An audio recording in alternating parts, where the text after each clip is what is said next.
आज के all party meeting में मैंने कॉम्प्लीमेंट किया हमारी आर्म फोर्सेस को और भारत सरकार को कि उन्होंने एक ऑपरेशन सिंदूर को अंजाम दिया। मैंने अपनी बात में ये कहा कि एक इंटरनेशनल कैंपेन हमको चलाना चाहिए टीआरएफ के ख़िलाफ़ और ख़ास तौर से सिक्योरिटी काउंसिल इसको डिजिग्नेट करे और हमको यूनाइटेड स्टेट्स ऑफ अमेरिका को ये बताना है कि वो अपने ही मुल्क में इसको फॉरेन टेररिस्ट ऑर्गेनाइजेशन डिजिग्नेट करे। और क्योंकि आप देखेंगे फरवरी 2025 में हाफिज़ सईद के बेटे हाफिज़ अब्दुल रऊफ़ की एक स्पीच है पीओके में, जिसमें उसने कहा कि 2025 तमाम साल हम लोग जिहाद करेंगे। तो ये जिहाद का नाम लेकर ये भारत में गलत नाम लेकर कत्ल करना चाहते हैं, आतंक फैलाना चाहते हैं। तो यूएस को हम रिक्वेस्ट करें, उनको लॉबी करें कि ये टीआरएफ को एक फॉरेन टेररिस्ट ऑर्गेनाइजेशन बनाए, पाकिस्तान को एफएटीएफ के ग्रे लिस्ट में डाला जाए।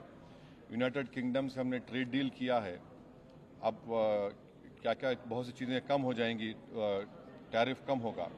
तो हम यूके गवर्नमेंट से कहें कि वो भी टीआरएफ को बैन करें और यूके ट्रेजरी पाकिस्तान को सैंक्शन करे। यूनाइटेड स्टेट्स से हम ट्रेड डील करने जा रहे हैं और यूएस प्रेसिडेंट ने कहा कि ज़ीरो टैरिफ होगा एग्रीकल्चर पर।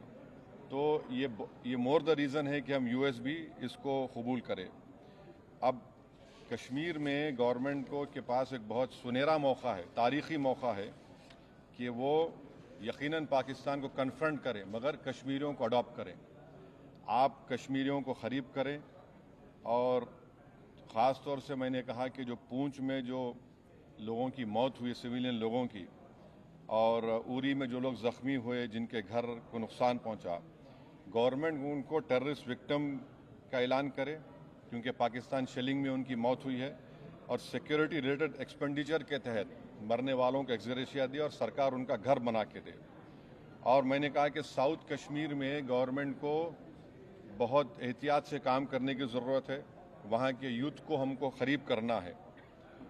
और जो ऑपरेशन सिंदूर हुआ उसका मेरी नज़र में सबसे बड़ा इम्पोर्टेंस ये है कि मुरीद के और भावलपुर पर अटैक होना, ये नॉन टेररिस्ट ऑर्गेनाइजेशन के हेडक्वार्टर्स हैं। ये बहुत अहम बात है जिसको हमको समझने की ज़रूरत है। मिलिट्री स्ट्रेटजी वाइज आप देखेंगे अब हमारे देश के लिए दो फ्रंट पे हॉस्टिलिटी होगी, एलएसी और एलओसी पर।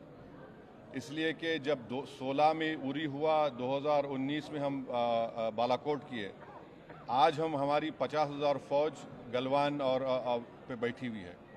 तो ये टू फ्रंट हॉस्टिलिटी को हमको देखने की ज़रूरत है। चाइना से हम इतना एक्सपोर्ट कर रहे हैं, इंपोर्ट से ज़्यादा चाइना से इतना इंपोर्ट कर रहे हैं, एक्सपोर्ट से ज़्यादा हो रहा है।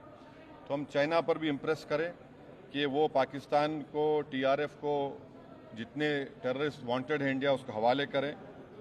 और गवर्नमेंट से मैंने गवर्नमेंट से कहा कि आपने अच्छा जवाब दिया ओआईसी को और तुर्किया को हमको समझाना है कि तुर्किया पूरे विश्व में एक ऐसा कंट्री है जो अपने ही देश में जो टेररिस्ट ऑर्गेनाइजेशन है कर्ड्स, उनको बॉम्ब करता है। इराक में जब तक उनसे डील नहीं हुई वहाँ बॉम्ब करता था, अब सीरिया में भी बॉम्ब करता है वो। तो तुर्किया को समझाने की ज़रूरत है कि जब आप कर्ड्स के ऊपर जो टेररिस्ट ऑर्गेनाइजेशन है उनको आप एक्शन ले सकते हैं, तो भारत पे क्यों वो सवाल उठा रहे हैं। और हमने कहा कि ये आज पाकिस्तान इसको और एस्केलेट ना करे। इस सिलसिले में आज ईरानियन फॉरेन मिनिस्टर दिल्ली में है, सऊदी फॉरेन मिनिस्टर भी दिल्ली में है। और जो देश में मैंने कहा कि जो एक यूफोरिया है, इसको सरकार को देश को और मुत्तहिद करने के लिए और देश को ताकतवर बनाने के लिए इस्तेमाल करना पड़ेगा।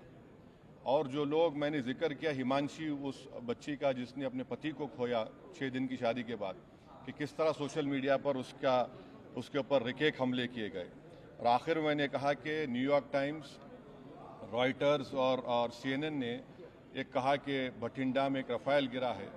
वो सही है गलत है हम नहीं जानते, मगर हमने एक गवर्नमेंट से कहा कम से कम इंडियन एयरफोर्स को आप कहिए कि उसको डिनाई करे, ताकि हमारे आर्म फोर्सेस का मोराल और उनके रेपुटेशन में कोई कमी ना आए।